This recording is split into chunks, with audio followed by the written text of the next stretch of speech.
Welcome to the Morning Smiles podcast. Morning Smiles isn't just a podcast. It's a movement from the visionaries behind Sober Life Rocks. Join us for stories and discussions that celebrate conscious living and, most importantly, keeping you smiling. Whether you're on your commute to or from work or just seeking some inspiration, we're here to make sure that you have a bright part of your day. So stay positive and remember, making the right choices today means smiling tomorrow. We are on this journey together with Morning Smiles. Good morning. I'm Margy Schaller, co-founder of Sober Life Rocks. I want to welcome you today and let you know that you are not alone. How many of you have been in those situations where the alcohol-forward events at conferences or business parties have made you feel isolated? I know I have, but through this podcast, we're changing that narrative. We're here to create a community where individuals like you who choose not to drink or drink less can find camaraderie, support, and practical advice. So let's get this conversation started. It is my privilege to introduce you to a dear friend of mine, Ryan Vett. Now, Ryan is a seasoned entrepreneur and executive that hung up his backpack after a successful career leading venture-backed companies, and now focuses fully on inspiring others towards a positive change. He's presented to more than 750 audiences around the globe and continues to share his message through coaching others to live a life of significance. Ryan, welcome to the show. Margy, thanks so much for having me. So one of the things that I'm super excited to talk to you about is kind of where alcohol has fit in the story of your life, because it's a very different one than one of our previous guests. This is almost like the tale of two bar owners. We had a bar owner previously, Chris Marshall, who owns the first ever all alcohol free bar. And then we have you, who is owner for a couple of alcohol inclusive bars. So we'll get to that, but let's start with kind of take me back to where did alcohol fit in your life as a child and your family? And then how did that kind of evolve through your young adulthood? Yeah, I grew up as a pastor's kid, and there was no alcohol in our house at all. I remember the one time my mom needed it for cooking, she sent our neighbor to the store to get something for one of her recipes. So grew up in a very, in a culture, if you will, that was, dare I say, anti-alcohol, and it was almost taboo. It was a subject you didn't mention or talk about. And that was how I was raised. And I actually did not have my first drink of alcohol for a variety of reasons until I was 21. It was on my 21st birthday. So I knew some kids who grew up in a household like that, and they were pretty like rebellious against that, and they wanted to just break free from all the stuff and went a little hog wild. Like, was that your story? Or it wasn't. For better or worse, I was always a goody two shoes and didn't want to disappoint anyone, which has manifested itself in plenty of personality opportunities that we don't have to discuss today. But oh, come on now. So you said there's a time limit on this. We'd be here too long. But so it was just one of those things that, out of respect, out of personal decision, I had decided to abstain from. It wasn't that I didn't have opportunity. I went to a university that it would have been very easy for me to access alcohol, and even had friends throughout college or throughout high school. So it was never that it was out of reach, but just a personal decision, and ended up, choosing that I would drink, not knowing much about it. I was really into coffee. And I would roast my coffee. I ran a coffee shop out of my dorm room. That's again, another story for another time. But that was the beverage of choice. I think there's a lot of rich history in beverages as a whole, regardless of what they are. And, obviously water is required for life. And I think, from water all the way to whatever the beverage of choice is, alcohol or non-alcoholic, there's some really, just some rich history. So coffee was it for a long time for me. And then I'll never forget, and I think it's important, and I think the story that many people that listen probably have. I went to my first business trip. I was still in college, had already started one business, but it was on to my second, more the startup thing, the dorm room startup you'd expect with software and the whole nine yards. And we went to Vegas, and I was in the Delta Sky Club.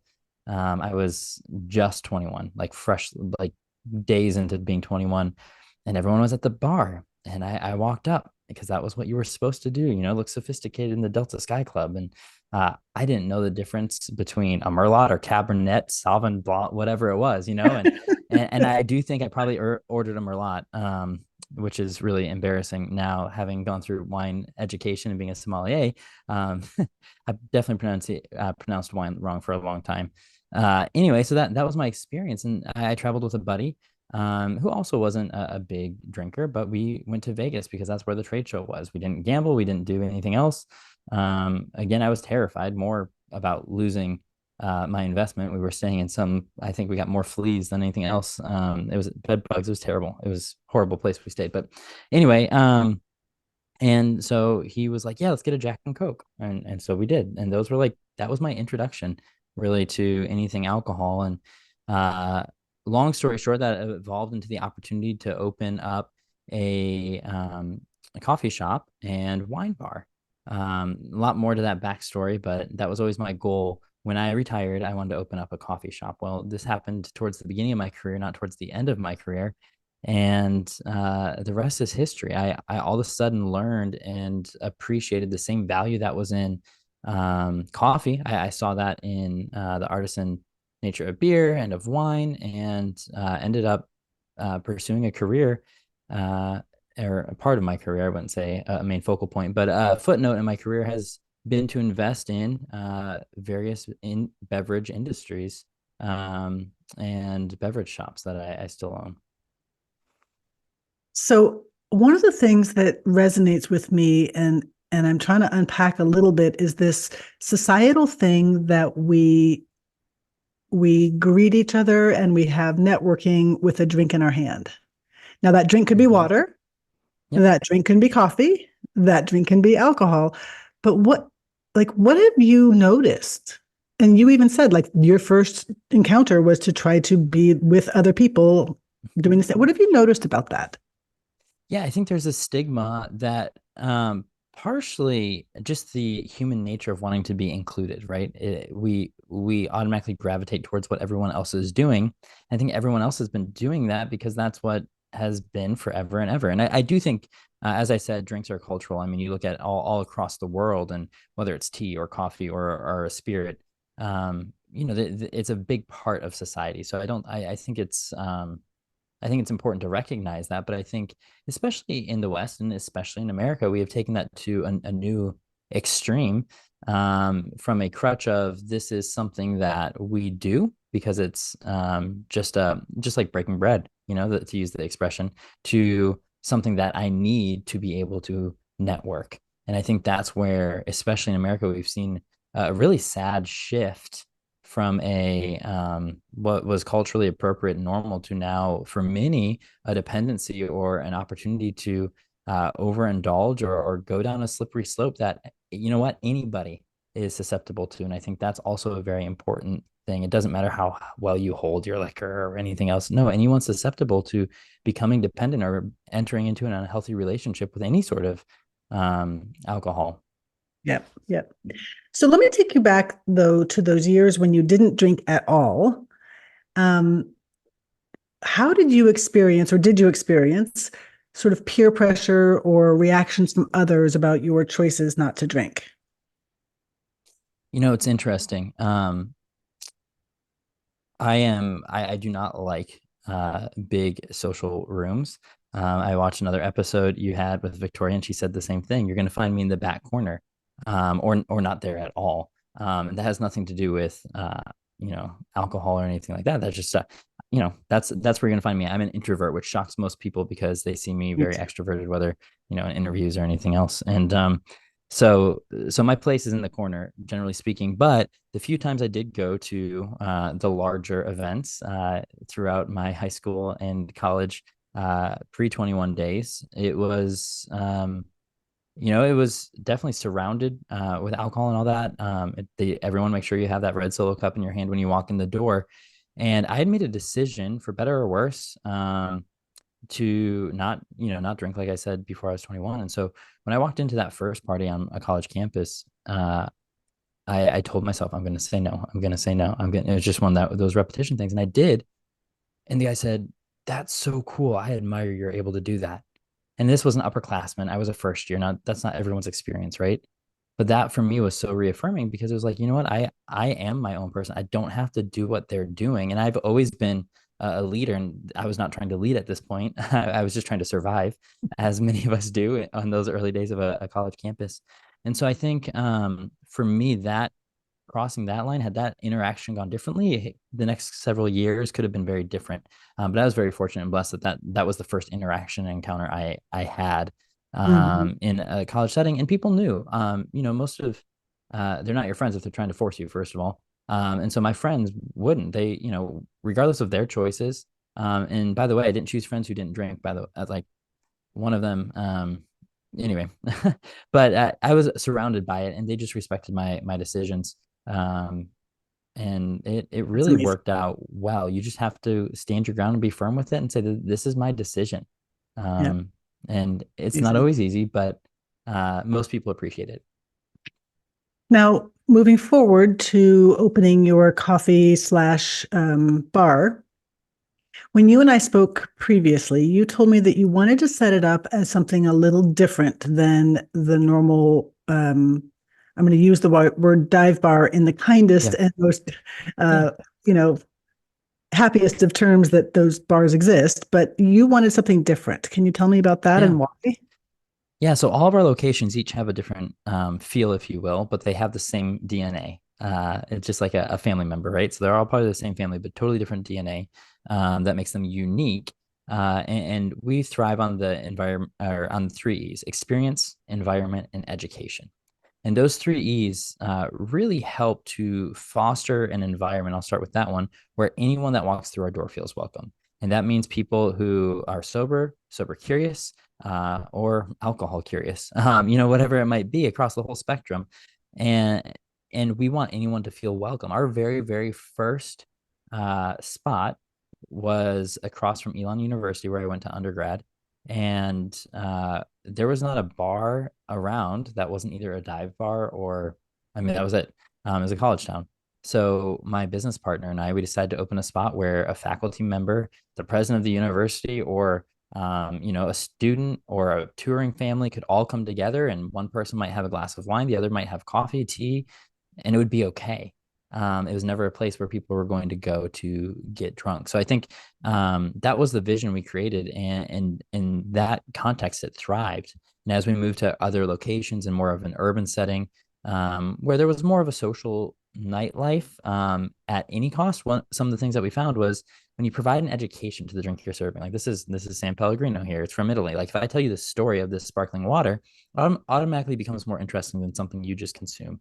And so education is one of those components that we harp on. And the final piece is experience. We want everyone to have experience that they want to repeat, and that doesn't necessarily require alcohol. So we have mocktails, we have plenty of options without alcohol as well. But we want there to be a drink for everyone, including your grandma and your kid. I think that's something that we've done very, very well most of the time.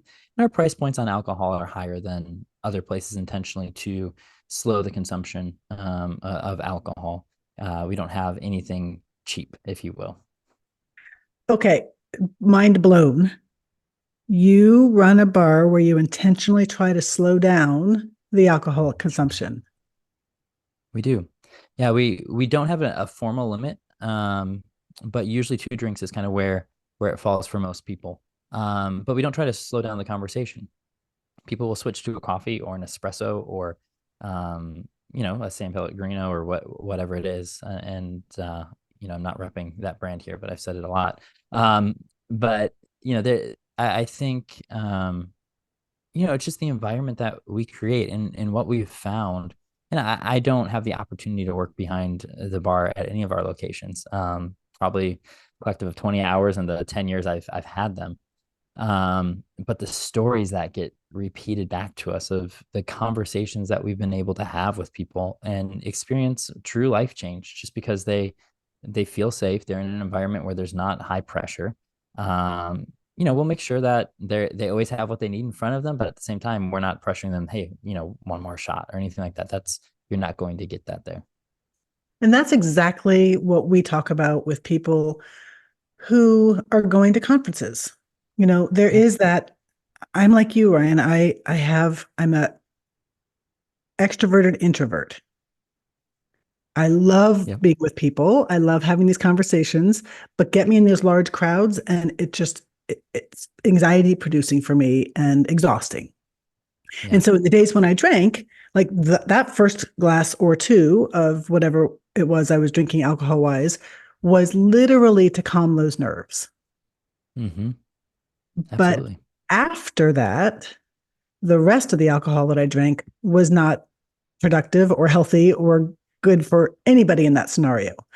Mm. And so we are talking about making a shift in the meeting industry to where the non alcohol beverages are fun and exciting and different and equally as appealing so that Yeah. the normal drinker would be delighted to stay and continue to have networking after their first glass or two with something non alcoholic.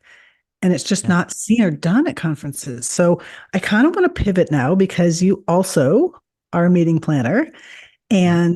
and talk a little bit about some of the things that you are seeing and doing as it relates to your meeting and the conversations that you've been having with Sober Life Rocks. Yeah.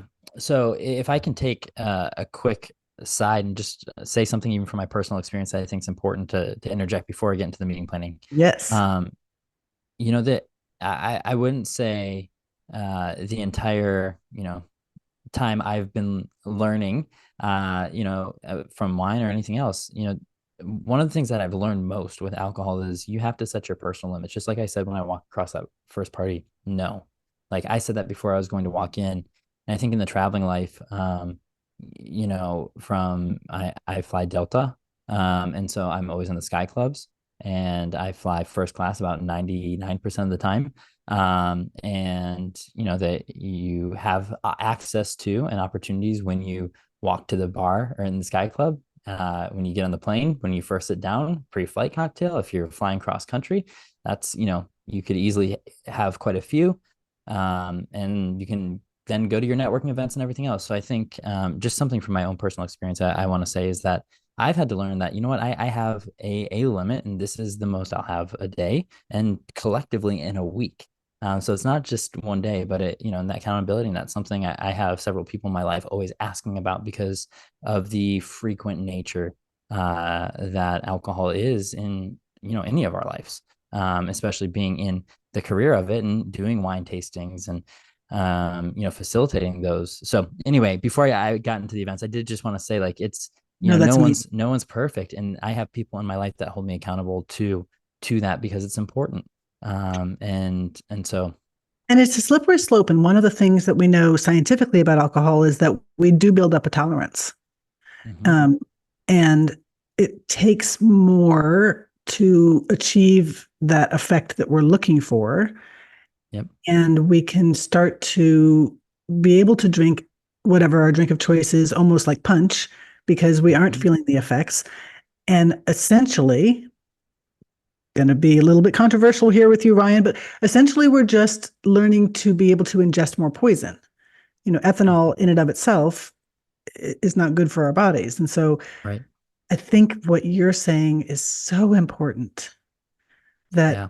if we have whatever that personal limit is, we're not going to be just sliding down that slope and finding ourselves suddenly in a place where we don't want to be. Yeah, exactly. Exactly.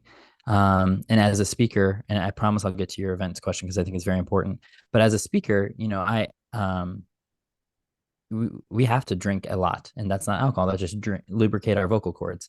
And Mhm. I think if you are at a networking event and you've been speaking all day and you're speaking and you're talking loud because it's noisy, you're going to drink what's ever in your hand. And so, most of the time, yes, I'll have a drink in my hand, but most of the time at a networking event, if you look, it's probably club soda, um, just because I do have to keep my vocal cords lubricated, and I know that, I don't want the cheap stuff that they're offering anyway. So, I just wanted to put that in there. I think it was really important for me to say that, anyone susceptible, and I have accountability in my life weekly, two touch points a week, where different people ask me. And I think that's important, Yeah. because we do live in a world where it's so prevalent and easy.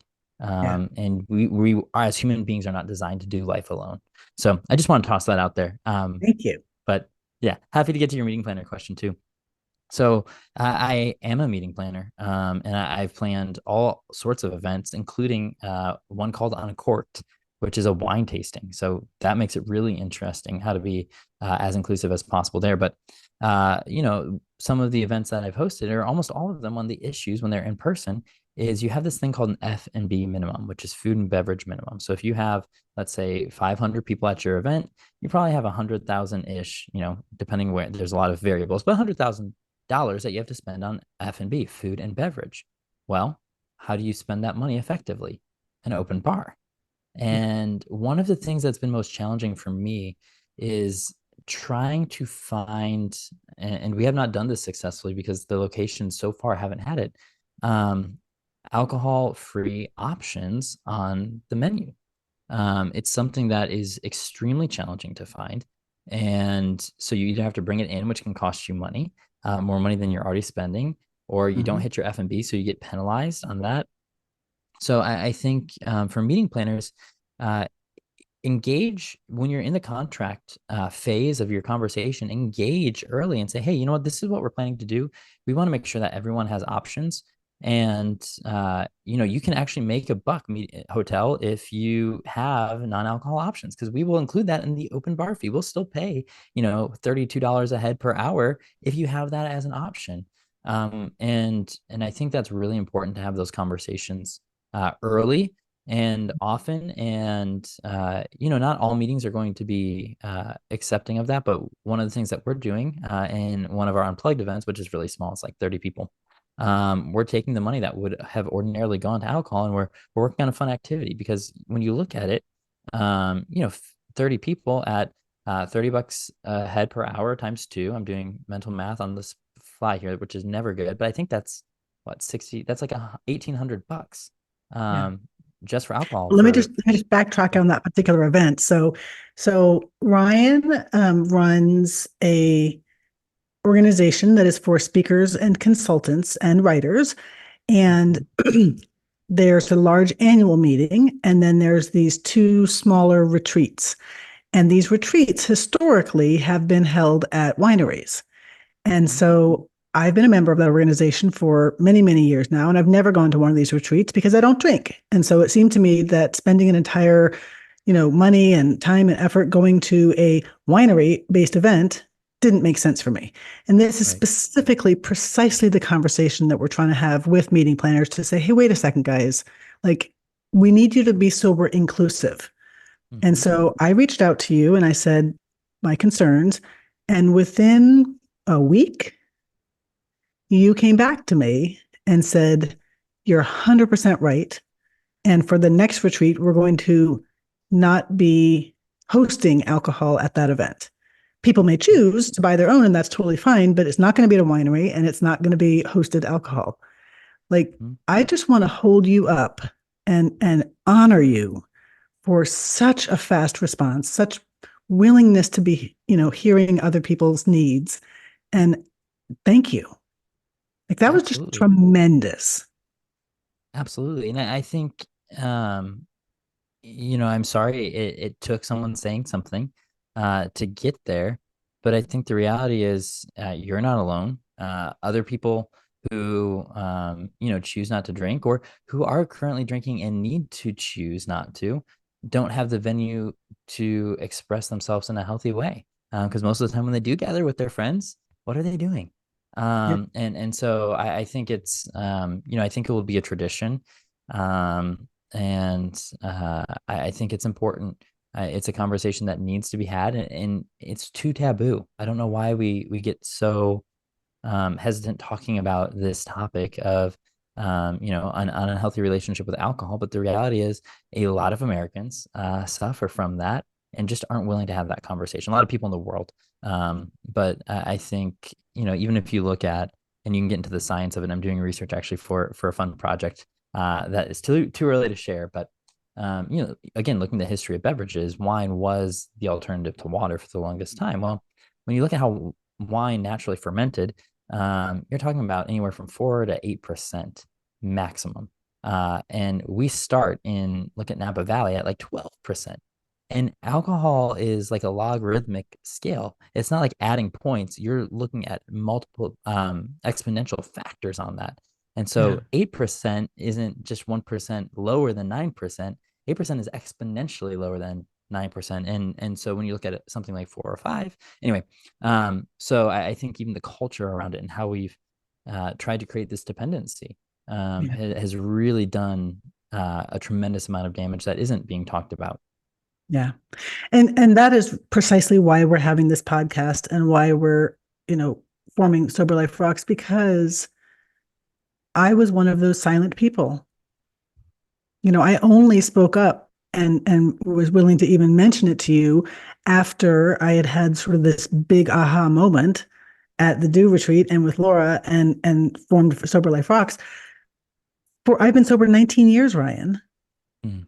And that taboo that people might judge me, that people might think less of me, people might not trust me if they knew that I'd had a problem with alcohol 19 years ago, Yeah. kept me silent. And Yeah. so I I'm with you. It's like we need to celebrate and also foster the ability to have conversations for people who are drinking with people who aren't drinking, because I think that there's Yeah. that like, ooh, I don't want to talk about it with you because you don't drink. Like, what? I can Yeah. have conversations with you. I can have conversations Absolutely. with you while you're drinking. Like, it's all good. Yeah, exactly. Exactly. Yeah. I think it's important. Everyone's story is different too. And Yes. understanding that and having, conversations that are sensitive and aware that, what, someone might choose this because of their experiences as a child and a parent. Some might choose this because of their own experiences and they went too far. Some might choose it. And I don't say this is why I waited till I was 21. I think there's a lot of reasons, but I had several friends die due to drunk driving accidents in high school. You just look at any of the number of reasons, but I think we talk about some what would have been 20 years ago pretty taboo topics on a daily basis, and yet we don't talk about necessarily one's struggle and dependency that has grown out of a what seems to be socially normal and becomes a secret garden completely out of control. Yeah. All right. Well, I'm going to now invite you to brainstorm with me on the fly. Okay, let's do it. We call our community members who still drink but support those who don't or those who drink less sober wingmen. Okay. And I firmly believe that things will only begin to change when all parties start to normalize sober choices. Mm-hmm. So, what do you think, as a sober wingman, that you can do or others can do to promote healthy choices and or support those who choose to drink less or drink not at all at these business networking events? Yeah, I think one of the things that is just immediately jumps to mind is, hey, can I get you something from the bar? And there's that conversation. And I don't think there's anything inherently wrong with that question. In fact, I probably ask people that, but trying to make sure that when they say, hey, I'll do a club soda with lime, it's not like, are you sure that's all you want?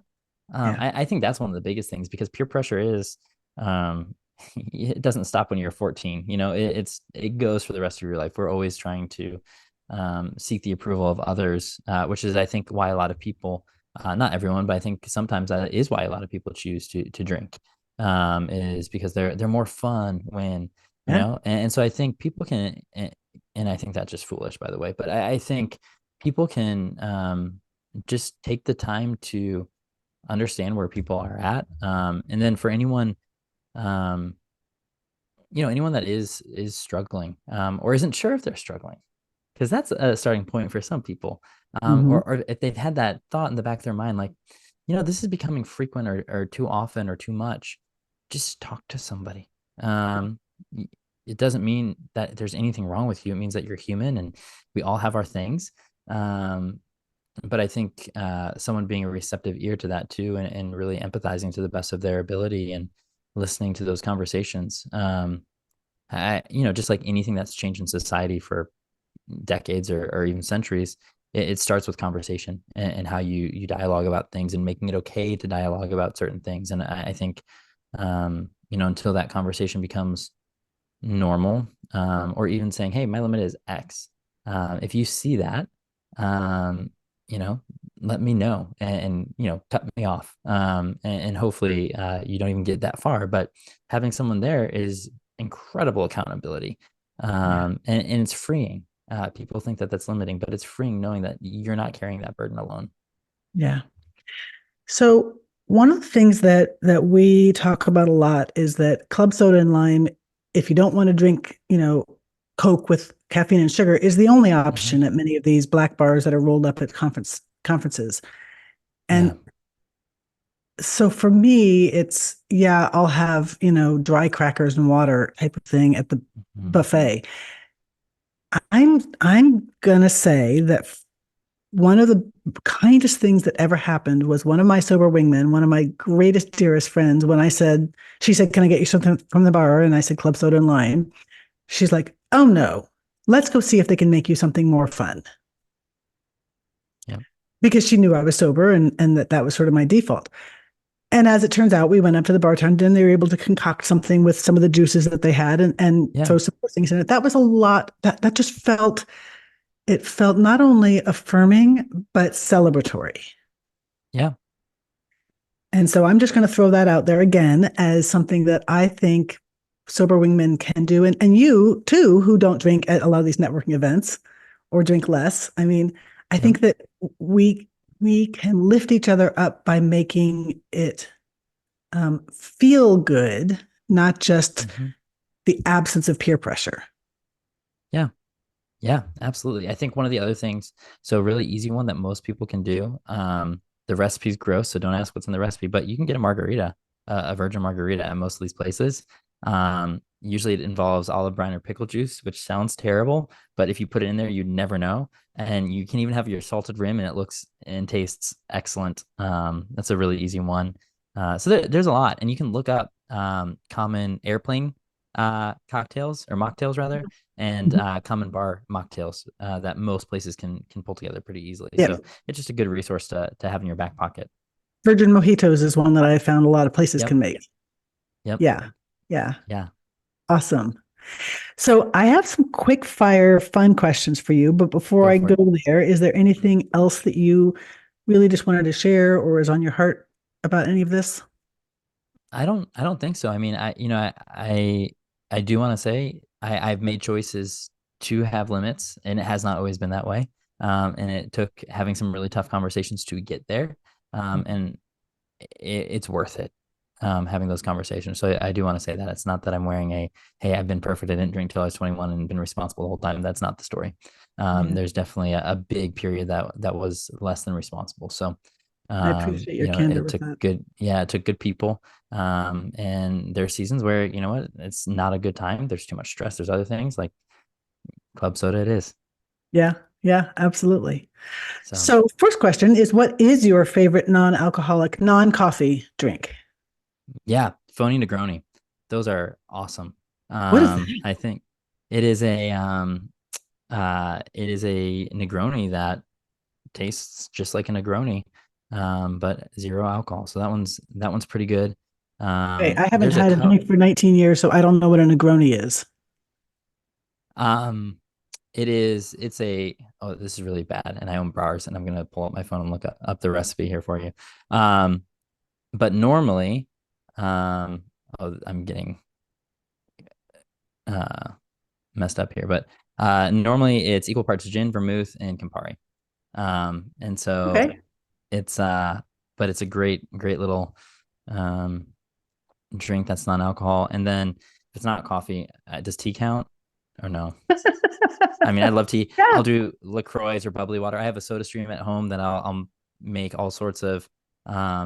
If it's in my soda stream, it's usually like a ginger habanero or ginger jalapeno Ooh, type drink that I'll make at home. That one's a pretty yeah. popular one for Cool. my house. So yeah, All right. What's the weirdest talent that you have, Ryan?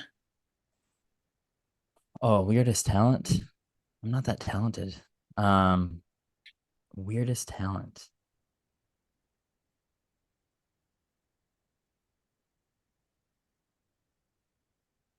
That's really tricky. I mean, it's probably the opposite of this podcast, but as I have drank less, I did go through sommelier training, and I can identify most wines by sight and smell without having to taste it. So there you go. Okay. All right. We'll take that. So yeah, Take that. yeah.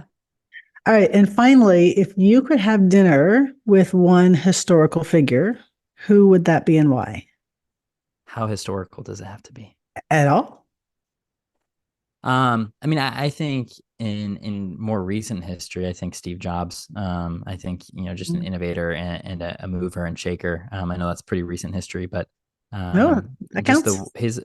his approach on the world, and he and I have redefined one of my own values of excellence based on Walter Isaacson's book of Steve Jobs, where it talks about Steve Jobs' dad making him putty both the front and the back of the fence posts because you never know who's going to see it. And that's why the computers are always designed from the outside in.